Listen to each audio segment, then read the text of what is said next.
Hello student, आज का अपना टॉपिक है उमंग ऐप। ठीक है, उमंग ऐप क्या है पहले हम ये जानेंगे। उमंग ऐप का फुल फॉर्म है unified mobile application for new age governance. जैसे कि आप लोग को समझ में आ ही रहा होगा, यूनिफाइड मतलब कि ये सर्टिफाइड है। मोबाइल के द्वारा एप्लीकेशन, जो मोबाइल में चलाए जाने वाला एप्लीकेशन है, वो नई जनरेशन के लिए ई गवर्नेंस के माध्यम से निकाला गया है, यानी कि गवर्नमेंट योजनाएं, जिसमें क्या करें, न्यू एज के लोग इसका फुल्ली इस्तेमाल कर सके। ठीक है, अब इसको किसने बनाया है? इसको दो कंपनी ने मिलकर बनाया है। एक minister of electronic and information technology, जिसका शॉर्ट में कहा जाता है MEIT। ठीक है, और दूसरी कंपनी है national of e governance division. ठीक है, जिसको कहा जाता है शॉर्ट में NEGD। ठीक है, national of e governance division. ये दो कंपनी ने मिलकर क्या बनाया है, इस उमंग ऐप को तैयार किया गया है।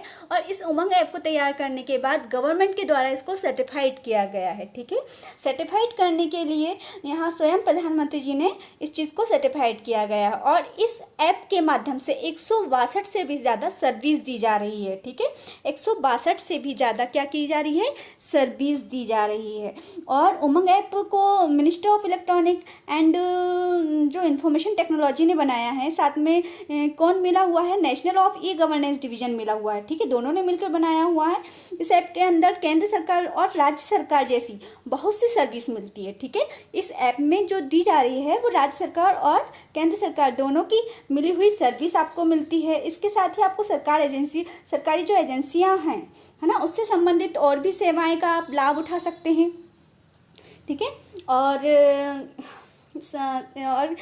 इसको जो सर्टिफाइड किया गया है, इसको जिस ऐप के अंदर, उमंग ऐप को जो 5th global conference on cyber space के अंदर लाया गया है। ठीक है, डिजिटल इंडिया बनाने के लिए इसको किसके अंदर रखा गया है, 5th global conference on cyber space के अंदर रखा गया ऐप है। तो इसको जो डिजिटल इंडिया की जो भी सारी सेवाएं हैं वो किस में दी जा रही है, आपको उमंग ऐप में दी जा रही है। ठीक है, तो आपको समझ में आ गया होगा कि उमंग ऐप किसे कहते हैं। दूसरा है डिजिटल लॉकर। अब डिजिटल लॉकर होता क्या है, जो ठीक है, तो डिजिटल लॉकर क्या है, डिजिटल इंडिया को बनाने के लिए डिजिटल लॉकर को बनाया गया, एक डिजिटल इंडिया का महत्वपूर्ण हिस्सा होता है। ठीक है, जैसे कि आजकल के जो भी जनरेशन के स्टूडेंट है, तो मोबाइल सभी लोग चला रहे हैं, न्यू एज के सारे स्टूडेंट्स चला रहे हैं। तो सरकार ने उनके लिए फैसिलिटी रखी है। क्या फैसिलिटी रखी है, सरकार ने उन लोगों के लिए अपनी इंफॉर्मेशन को एक डिजिटल के द्वारा, मतलब कि जिसमें आप टेक्स्ट है, वीडियो है, इमेज है ना, और क्या कहते हैं अपना वॉइस मैसेज वगैरह हैं, जो भी है आप किस में रख सकते हो, एक डिजिटल ऐप के द्वारा मोबाइल में रख सकते हो। ठीक है, जैसे कि आप अपनी इन्फॉर्मेशन रखना चाहते हो, तो अपनी इन्फॉर्मेशन रखने के लिए आप अपनी पर्सनल आईडी बनाते हो, जैसे कि जीमेल आईडी बना रहे हो, ड्रॉप बॉक्स बना रहे हो। तो यहाँ पर आप क्या कर सकते हो, अपनी पर्सनल इन्फॉर्मेशन को रखते हो, जिसमें क्या करते हो आप, जैसे कि डॉक्यूमेंट को स्कैन करके रखना है, आपको कहीं जाना है तो आपको सारे डॉक्यूमेंट्स आपको फिजिकली रखने की जरूरत नहीं पड़ती, पेपर्स रखने की जरूरत नहीं पड़ती। आप क्या करते हो, इनको स्कैन करके डिजिटल लॉकर के रूप में, एक एप्लीकेशन के रूप में आप रख लेते हो। ठीक है, और जब भी कहीं जरूरत पड़ती है तो आप उसको वहां से निकाल कर यूज़ कर सकते हो, स्कैन करके निकाल सकते हो। तो जैसे जीमेल आईडी बनाते हो तो आपको यहाँ पर अपनी पर्सनल इन्फॉर्मेशन डालते हो। ठीक है, अब उसमें आप क्या कर सकते हो, अपनी इन्फॉर्मेशन को जो भी अपनी आप रखना चाहते हो, अपने डॉक्यूमेंट्स रखना चाहते हो, तो स्कैन करके रख सकते हो।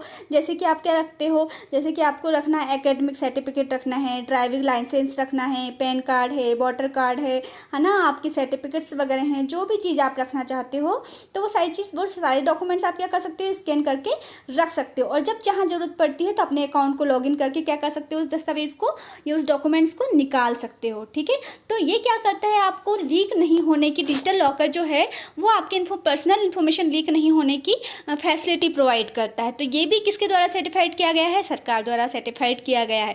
ये भी किसके लिए बनाया गया है, न्यू एज के द्वारा, एज के लिए बनाया गया है। ये किसके इसमें चलता है, तो ये ई गवर्नेंस के माध्यम से चलता है। जैसे कि ई गवर्नेंस मैंने आप लोग को समझा चुकी हूँ कि ई गवर्नेंस होता क्या है। तो डिजिटल लॉकर ऐप जो है वो उसी के अंतर्गत आता है, जिसके माध्यम से हमारा इंडिया क्या होता है, डिजिटल बनता है। ठीक है, आज के लिए इतना ही, थैंक यू।